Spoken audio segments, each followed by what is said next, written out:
Halo semua, hari ini kita akan membahas buku penilaian Bu Pena untuk jilid 5C. Ayo kita buka buku halaman 108, yaitu tema 7 latihan soal subtema 1. Kita mulai dari muatan IPA. Nomor 1, berikut yang bukan ciri-ciri benda gas adalah D. Memiliki bentuk dan volume tetap. Nomor 2, bensin yang dibiarkan dalam wadah terbuka lama-kelamaan akan habis. Peristiwa tersebut menunjukkan proses C menguap. Nomor 3, camper yang kita letakkan di kamar mandi lama-kelamaan akan habis. Peristiwa tersebut merupakan contoh perubahan wujud benda yang disebut menyublim.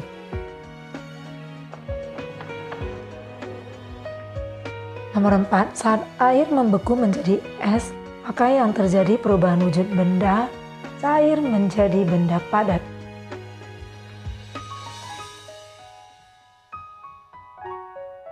Nomor 5, perhatikan gambar berikut. Pertanyaannya A, apa proses perubahan wujud benda yang terjadi pada kristal es tersebut? Jawabannya adalah mengkristal. Kemudian pertanyaan B, apa yang menyebabkan perubahan wujud kristal es? Penyebabnya adalah adanya penurunan suhu udara sekitar yang mengakibatkan terjadinya pelepasan panas.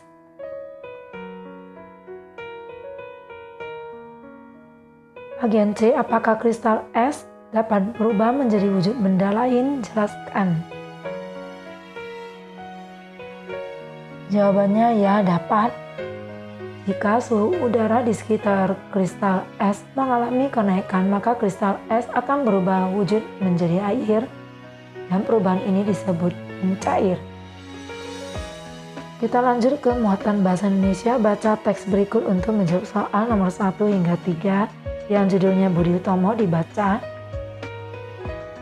Kemudian nomor 1, informasi sejarah yang disampaikan pada paragraf pertama adalah D. Asal-usul pendiri Budi Utomo. Lanjut halaman 109. Nomor 2, kalimat tanya yang sesuai dengan isi paragraf kedua teks tersebut adalah D. Bagaimana cara Sutomo mengumpulkan para pemuda Indonesia? Nomor 3, perhatikan informasi berikut. Kata tanya yang tepat untuk informasi di atas adalah B. Kapan? Kemudian bacalah teks berikut untuk menjawab soal nomor 4 dan 5. Nah, dibaca sendiri yang judulnya tanam paksa. Kita lanjutkan nomor 4. Kerjakan soal-soal berikut. Yang A, informasi penting apa yang disampaikan pada paragraf pertama? Jawabannya adalah kultur stelsel adalah salah satu program Belanda yang diberlakukan saat menjajah Indonesia. Yang B, apa ide pokok dari paragraf kedua teks tersebut? Yaitu kultur stelsel ataupun tanam paksa diberlakukan pada tahun 1830 dan puncaknya terjadi pada tahun 1850 hasil tertinggi.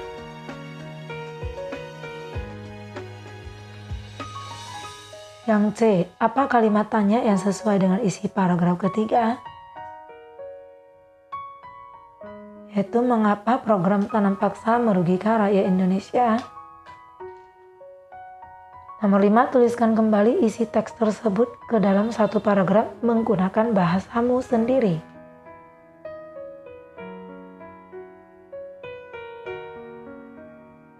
Jadi, kultur stelsel ialah salah satu program yang berasal dari bahasa Belanda yang dikenal dengan tanam paksa. Program ini diberlakukan oleh Belanda pada tahun 1830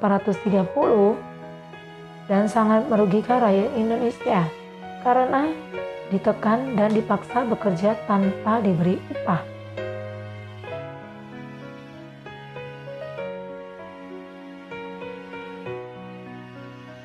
Nah, sekarang kita masuk ke muatan SBDP nomor 1. Berikut yang bukan merupakan ciri-ciri tangga nada diatonis minor adalah C. Penuh semangat. Nomor 2, jarak susunan tangga nada diatonis mayor adalah C. 1, 1,5, 1, 1, 1,5. Nomor 3, lagu Kicir-Kicir merupakan lagu yang bertangga nada diatonis mayor. Nomor 4, tuliskan 2 lagu daerah yang menggunakan tangga nada minor, yaitu Bubui Bulan dan Kole Kole. Nomor 5, jelaskan perbedaan lagu bertangga nada mayor dan minor. Jadi yang mayor memiliki jarak 1-1,5, 1-1-1,5. Sedangkan yang bertangga nada minor memiliki jarak 1,5, 1-1,5, 1-1.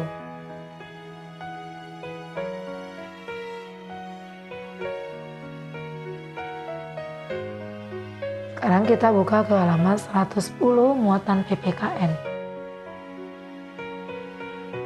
Nomor 1, sikap yang harus dikembangkan dalam masyarakat yang beragam seperti Indonesia adalah C. Saling menghargai perbedaan dalam keberagaman. Nomor 2, Lani berasal dari suku Jawa. Saat ada pagelaran budaya di sekolah, Lani dan teman-teman diminta untuk menampilkan tarian pendek dari Bali. Sikap Lani yang sesuai dengan upaya melestarikan budaya nasional, yaitu mengikuti pagelaran dan mempelajari serta memberikan penampilan terbaiknya saat menari tarian pendek. Nomor 3, peristiwa sejarah yang berhasil menyatukan pemuda Indonesia dari suku dan budaya yang berbeda adalah Sumpah Pemuda. Nomor 4, jelaskan faktor-faktor yang menjadi penyebab adanya keberagaman dalam masyarakat di Indonesia. Yang pertama, letak geografis. Yang kedua, faktor keberagaman suku, adat istiadat, ras, dan agama. Yang ketiga, kenampakan alam yang berupa kepulauan.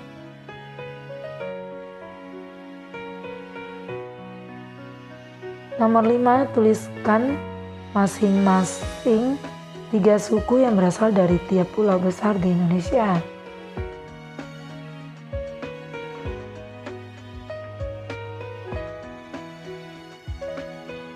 Yang pertama dari Pulau Jawa adalah suku Jawa, Sunda, dan Baduy. Sementara dari Pulau Sumatera yaitu suku Batak, Gayo, dan Nias. Dari Pulau Kalimantan, suku Dayak, Kutai, dan Banjar. Dari Pulau Sulawesi, suku Bugis, Makassar, dan Mandar. Dan yang terakhir dari Pulau Papua yaitu suku Asmat, Dani, dan Bintani.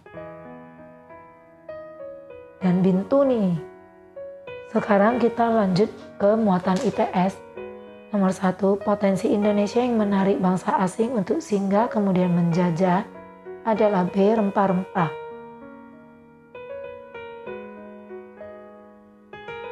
Nomor 2, organisasi yang menandai kebangkitan nasional adalah D. Budi Utomo. Nomor 3, perjuangan rakyat Maluku yang dipimpin oleh Sultan Ternate pada tahun 1533 dilakukan untuk mengusir bangsa Portugis dari Maluku.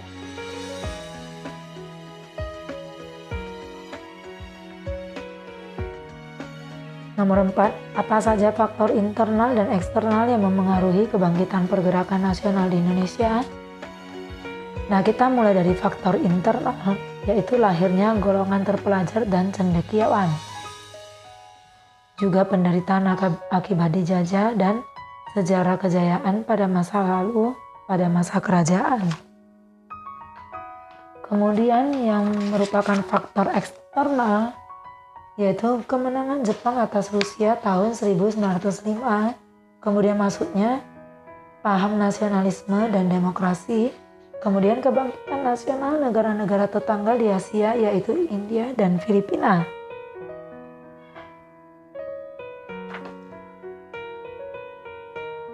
Nomor 5, buatlah perbandingan dari beberapa sifat pergerakan nasional dari tahun 1900-an hingga tahun 1930-an. Nah, di sini kita buat dalam bentuk tabel. Jadi tabel ini terdiri dari 4 kolom. Yang pertama masa kebangkitan nasional, kemudian masa radikal dan masa moderat. periodenya 1920 sampai 1927 dan 1930-an. Kemudian karakteristik organisasi pada masa kebangkitan nasional, babak baru perjuangan bangsa Indonesia di bidang pendidikan, politik, ekonomi maupun sosial budaya. Sedangkan masa radikal, pergerakan politik menggunakan taktik non-kooperatif yang keras terhadap penjajah dan mendorong semangat kebangsaan dan persatuan melalui rapat-rapat umum, surat kabar, dan lembaga pendidikan. Kemudian pada masa moderat, yaitu pergerakan politik menggunakan taktik kooperatif dengan penjajah dan memperjuangkan kepentingan rakyat dengan mengirim wakil-wakil dalam Dewan Perwakilan Rakyat. Kemudian contoh organisasi pada masa kebangkitan nasional yaitu Budi Utomo, Sarekat Islam Indis Party, dan Muhammadiyah. Dan yang pada masa radikal contohnya Perhimpunan Indonesia, Partai Komunis Indonesia, dan Partai Nasional Indonesia. Kemudian yang pada masa moderat contohnya adalah Parindra Gerindo. Nah demikian video pembahasan untuk hari ini, nantikan video pembahasan berikutnya. See you.